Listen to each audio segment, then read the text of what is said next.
Hey everyone, Egman here with another video, and today we're going to look at a Soul Striker reboot list that comes with some new set 16 cards. Immediately looking at it right now, there are some cards that are just proxies because they don't exist in there.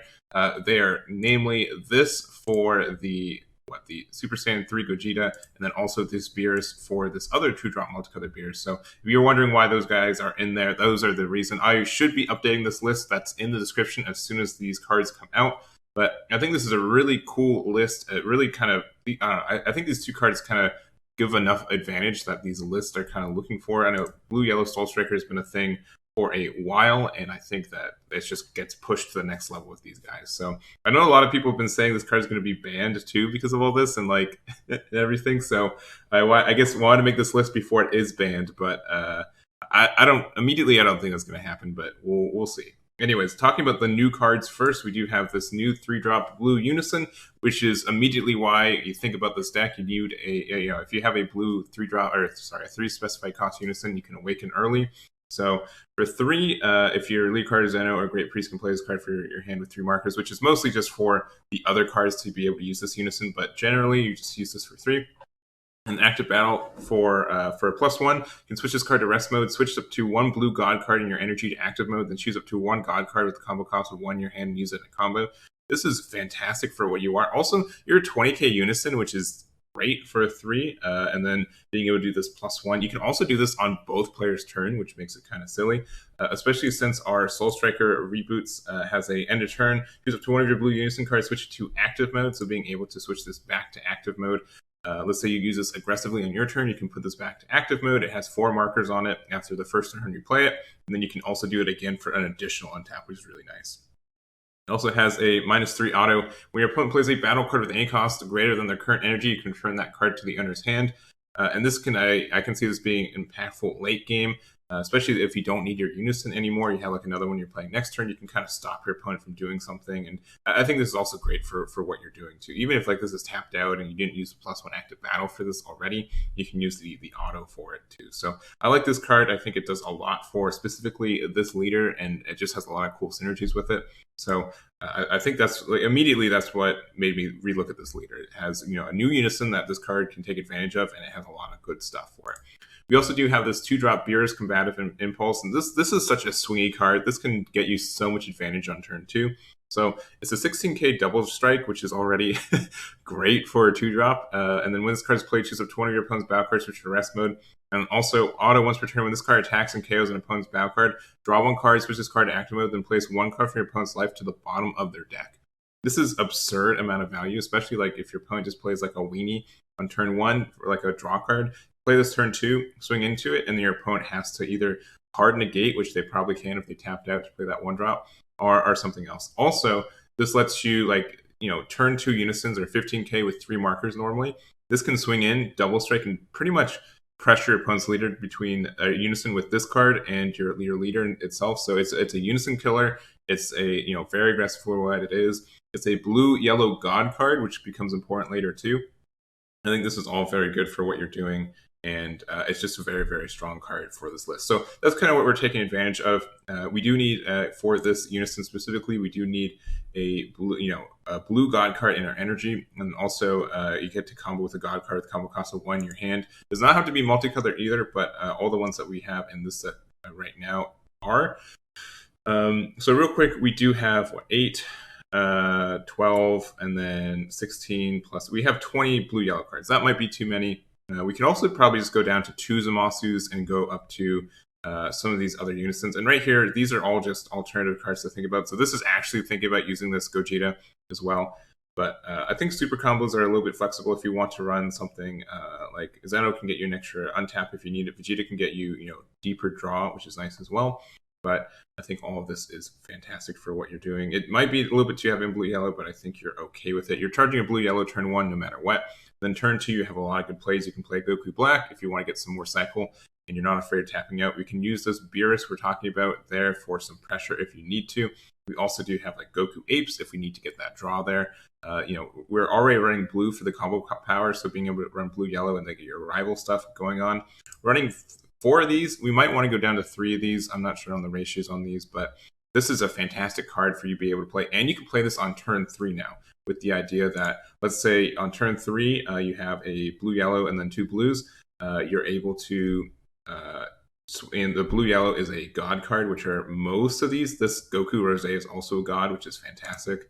So let's say you have that in your energy right now. So turn 3, you play your new unison there, and then you swing in with it. So then you swing in with your leader, you untap your 2 blue energy, and then you're able to use this Great Priest effect. So you can combo with a blue-yellow god, and then immediately also get the energy on tap of that blue-yellow god in your energy area. And then you have a blue-yellow in your combo area. You have 3 energy open, and you can play this double strike blocker, which is, you're just good. You're in a really good spot for where you're at. And then you can play this. It's very aggressive, and then you can do its effects to, make it have dual attack, be able to draw 2 cards, and choose one of your opponent's cards, switch to rest mode, and everything else. So I think this is a really good kind of line of play, and it can just be very explosive for what you're doing.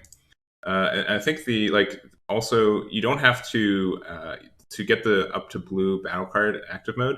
You don't even have to combo with it. So if you just want a free untap every turn and getting the +1 on this, it's very free. So you do kind of need some blockers for it though as well. So the card that I'm thinking about that's great for this card's just so much good value. Like even just the first part, activating if your leader's blue saying you have 3 or more energy, you can play this card from your hand and draw 1. It's a blocker. It has to deflect. You get to play it for 1 and you get the draw. I think this is just good for everything that you're doing because you do want those blockers so you can stop your opponent can't swing into your unison, so you can swing into a blocker and then you can use your unison's +1 effect to get your additional things from there. Rose is also a fantastic card for what you're doing too. And I could see this going from like maybe 3 Keflas and then 3 Roses as well, because it's one of the best turn 4 plays that we have in this list.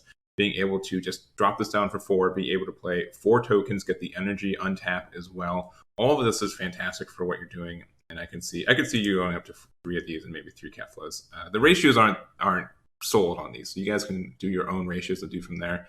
But I think they're just a lot of good cards in this deck. What else do we got? We have Baby as our other unison for just so we have some consistency, just in case we don't see the Great Priest. We do want some additional cards here. So Baby the Unknown Parasite is good at doing that as well. Being able to do the -5 is great for us. Also, like in this deck, you're not afraid to just like hard cast this Baby for 5, use the -5, and then you can get your counter skills for free, which includes like your Baby Golden Avenger. So let's say we just need to get this card active, we need this to work. You can just do this -5, swing into the leader. Leader will already be a double striker, so it'll be a 30k double striker, and then you can make sure that the attack goes in. And obviously leader swings are very hard to like interrupt. You have to combo out of them most of the time. So I think all that is very good for what you're doing. It's a good win condition, potentially if you need to. Counters are rare for a reason because they can be so impactful for the game. And I think that's it. And pretty much everything else I think is pretty self-explanatory. Obviously the extra cards can be decided there as well. And I think the hardest thing about this deck is that there's just a lot of cards that aren't inherently combo. You'll see we don't have a lot of 5k combos in this list by itself. But we do have like a bunch of blockers. Like we have the Son Goku and Hit, which is nice. It's blue-yellow. We also can use Kale, Timid Sister, which is nice, being able to find a either 6 card in your dropper, the energy cost of 3 or more, add it to your hand. So let's say we need like another SS2 Kefla, or if we need like, we can even get this back for our hand because this also meets the mold for it, which is nice. So this is just like a little bit more recycling and getting more access. I mean, obviously playing this Kefla gets a lot of advantage for you. And so that's kind of why we are running 4 beans too, just because we do actually need it for probably the 5k combo more than anything else. But I think the only weird spot about this deck is that we don't have a lot of 5k combos. And that could be something that's a weakness and maybe something you can add to it. We do have like a lot of blockers, and we do have a lot of cards that draw and gain that advantage for you, but you do kind of need that. But we also just untap a lot, especially since if we use this unison correctly, we untap 3 extra energy every turn, 2 from our leader, and 4. We get 2 from our leader, 1 from Great Priest on our turn, and 1 Great Priest on our opponent's turn too. So that's just a lot of untapped as well. It can be some pressure. So I think that feels pretty good. Some additional cards to think about. We can run Basil, which I might actually put in this list just because we are running blue-yellow. So playing this Basil on turn 4 or something just gains a lot of value for what you're doing. Being able to get this get the swing from it, get a lot of swinging. In worst case, it's it's a discard. So I think this is an okay card for what we are. I don't know how I feel about this card. I think Zamasu is just strictly better for what we're doing, especially since we can charge another one if we need to. With its energy, exhaust, negation, and it's a god. But here's another blue-yellow god card that can help us with not only our unison, but our things as counter to play. And then also Aegis. Once per turn, you can discard a card, use Aegis and draw 2 cards on top of it.